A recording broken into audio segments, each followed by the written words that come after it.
మీరు రేప్ చేశారు, మీరు ఏమైనా కేసులు పెట్టి వాళ్ళు ఏమైనా జైలుకు పంపారా చెప్పండి. లేదంటే పిఠాపురంలో ఇప్పుడు దళితులు బహిష్కరించారు ఊరి నుంచి, మరి వాళ్ళు ఏమైనా కేసులు పెట్టి జైలుకు పంపారా? రాజశేఖర్ గారు ఎవరిని ఎన్నాళ్ళు బహిష్కరించారు? సరే ఎన్నాళ్ళు అన్నది కాదు కదండి సార్, ఒక్క రోజు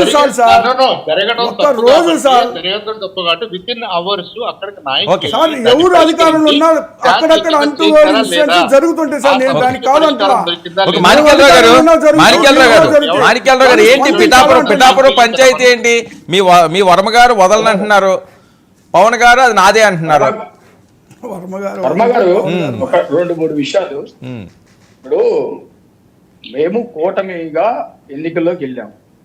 మా వాళ్ళు టీడీపీ నుంచి త్యాగాలు చేసినటువంటి వాళ్ళు ఉన్నారు, జనసేన నుంచి త్యాగాలు చేసినటువంటి వాళ్ళు ఉన్నారు, మిగతా పార్టీ నుంచి త్యాగాలు చేసినటువంటి వాళ్ళు ఉన్నారు. మాకు బాధ లేదు. మాకు రాష్ట్ర ప్రజల యొక్క